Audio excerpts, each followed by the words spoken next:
You know what's wild? Some of the smartest home defense tricks ever invented didn't come from engineers or billion-dollar companies. They came from ordinary people during one of history's darkest times, World War II. No cameras, no Wi-Fi, no motion sensors. Just grit, instinct, and the determination to protect what mattered most. And here's the twist. Many of those old-school defenses still outsmart modern thieves today. What once kept out enemy paratroopers can still protect your home now.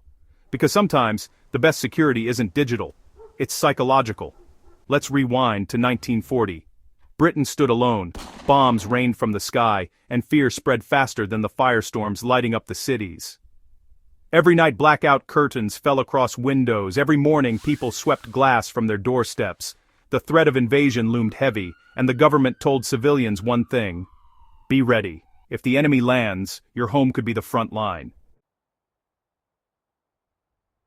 In an age before alarms, this was silent deterrence at its best, and the brilliance, it blended into the environment. It didn't look like a defense system, it looked like landscaping, yet it worked. Even today, this simple trick beats many modern systems. Most security tech reacts after someone breaks in. The thorn hedge stops them before they try. It's not about detection, it's about prevention. A principle that's as effective now as it was 80 years ago. World War II homeowners understood something security experts still preach. The best protection is layered defense.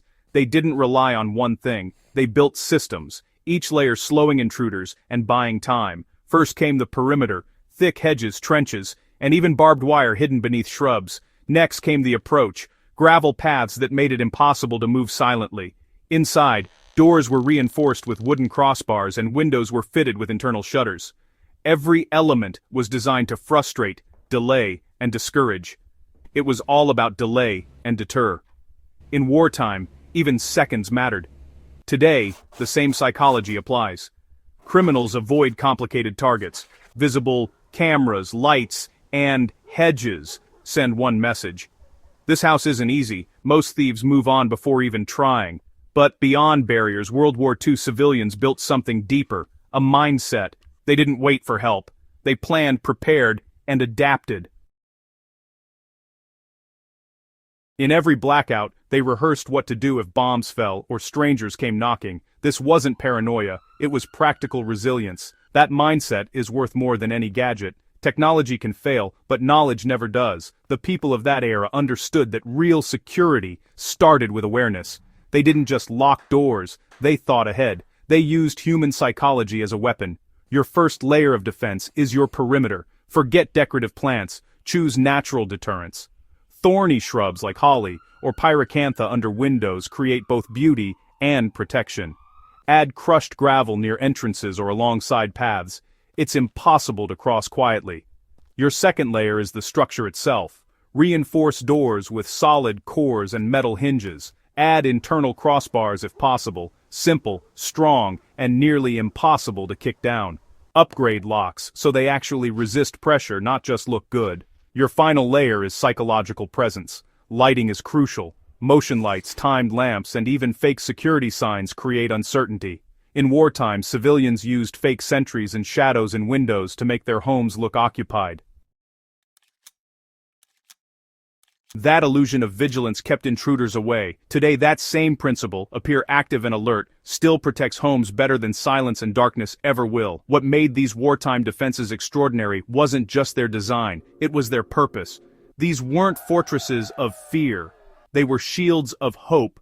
People weren't just protecting walls, they were protecting normal life, family dinners, quiet nights, and the belief that home was still safe, even when the world outside wasn't. And that's why these lessons endure. In a world overflowing with technology, we've started to forget what real preparedness feels like. We trust devices more than discipline, but technology can only do so much. Power fails. Networks crash. Apps glitch.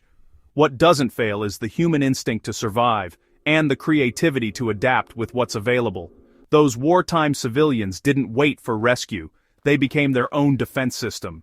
Every thorn hedge, every gravel path, every locked door was a statement. We will not be caught off guard, so maybe it's time we remembered what they knew. That real defense doesn't begin with panic or paranoia. It begins with mindset, awareness. Small deliberate actions that say, I'm ready. Next time you walk past an old English cottage with thorny hedges and gravel paths, remember, it's not just nostalgia, it's history whispering wisdom. Those defenses once stood between families and invasion. Today they can still stand between you and danger. Because the truth is timeless. The best defense doesn't start with technology. It starts at home, with people who refuse to be unprepared. If this story opened your eyes to forgotten lessons of survival, don't stop here. Share it, teach it, and subscribe to the Forgotten War Fronts for more hidden stories from the world's toughest moments. Because as every World War II survivor learned, safety isn't a luxury, it's a mindset. And the strongest walls are built not of brick or steel, but of knowledge, preparation, and the will to endure.